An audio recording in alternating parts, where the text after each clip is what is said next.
Weddings should be memorable, but not for the groom's lack of style.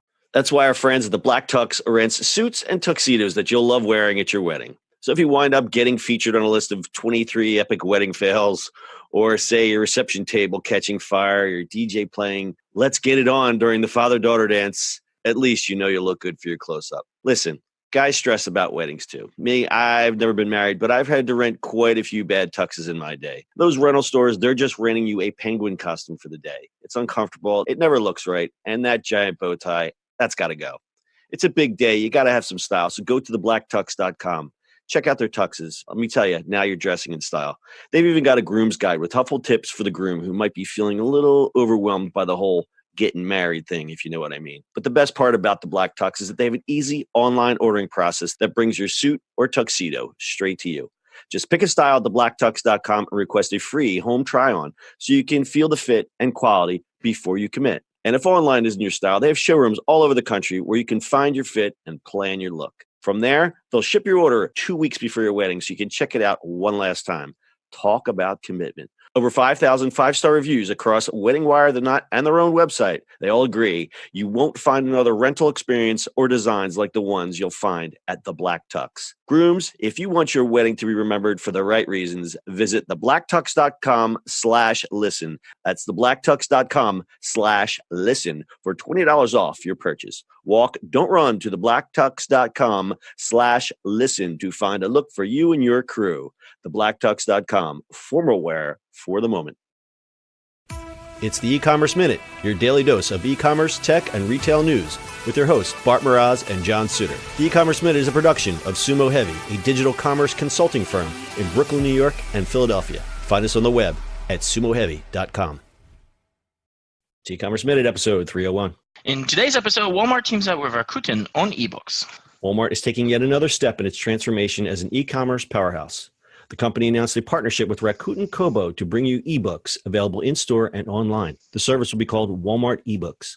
Kobo is a small player in the ebook space, taking only 2% of the ebook publishing sales. Their library contains over 6 million titles of New York Times bestsellers, indie titles, and children's books, as well as digital books to complement many of the physical books that the retailer sells in stores. Customers will also be able to buy digital copies of 40 titles in 3,500 Walmart stores using a digital book card and can read them either on a Walmart eBooks app available on iOS and Android or in a Kobo e-reader. As part of the partnership and launch, Walmart will also sell the Kobo Aura e-reader in stores and offer more varieties of Kobo e-readers online. First-time customers who sign up online will be offered $10 off their first audiobook or a la carte ebook as sort of a launch present, and a 30-day free trial will be offered to customers who sign up for the audiobook subscription. The subscription regularly goes for $9.99 a month and includes one audiobook per month. In comparison, Amazon's Audible subscription is currently $14.95 per month. Walmart eBooks by Rakuten Kobo is part of the company's broader partnership with the Japanese e-commerce company. Walmart and Rakuten announced their partnership in January.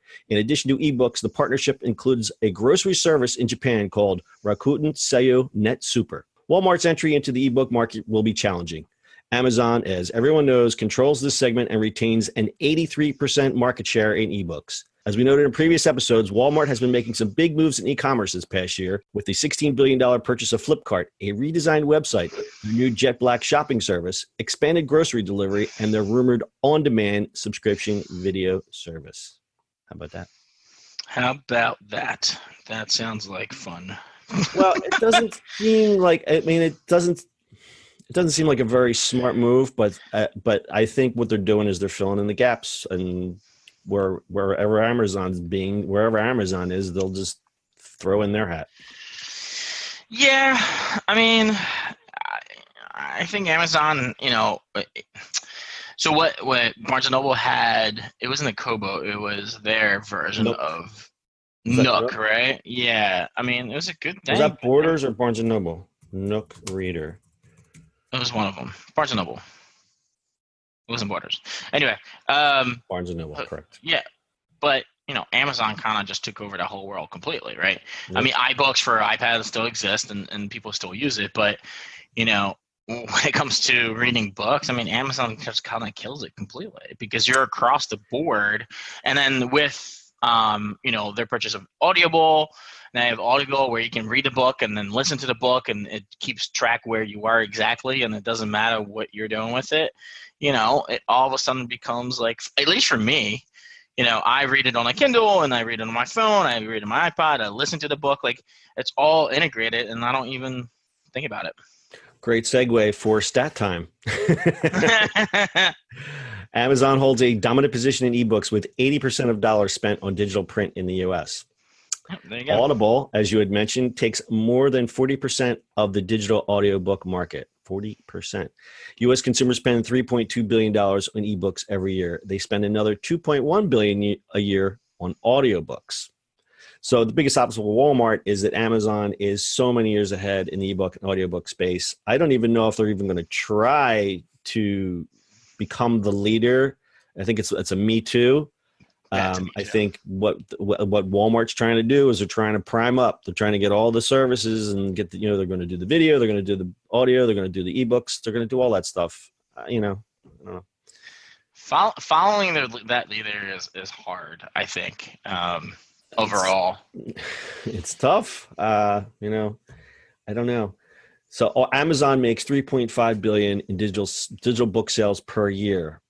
That's just book sales. They made $208 billion total sales in the last 12 months. So it's not even a big part of Amazon's business, but it's going to be so much bigger than what Walmart is ever going to hope to do.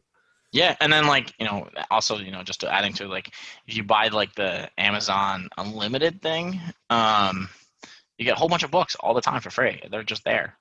Yeah, I'm still a paper book kind of guy. I really should get on. Don't get me wrong. I am a paper book guy. The funny part of it is I'm moving, and I don't want to take all the stuff with me. I mean, it eventually becomes a burden. As much as one day I would like to have just a room with books, rare books. That'd be great. Right. Just the idea, for me at least, living in the city.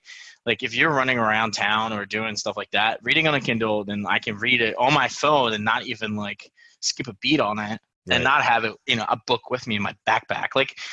Those kind of things it just makes it easier.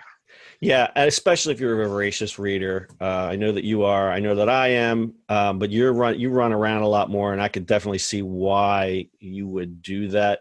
Again, I've said this in previous things. I love books, but I also love that disconnected part, that analog part of just, okay, get away from the screen, read a couple pages in a nice printed book.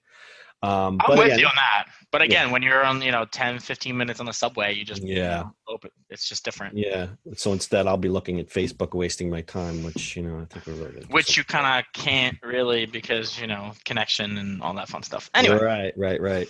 So I think what Walmart's trying to do is they're trying to build up their ecosystem. As I said, ebook, streaming video, grocery delivery pickup, 2-day shipping for online orders. They're trying to prime up. They're trying to become what Amazon is to many people now. So this is just another piece in the puzzle. Sounds good. All right. Got anything else to add? No, that's it. All right. Full show notes are at ecommerceminute.co. That's your e-commerce minute for today. We'll see you on the internet tomorrow. That's it for today's show. If you like the show, do us a favor and subscribe or leave us a review on iTunes. And don't forget, you can now listen to the e-commerce minute on your Amazon device. Just add e-commerce minute to your flash briefing. And finally, if you have a comment or suggestion or just want to say hi, find us on social media @Sumo Heavy.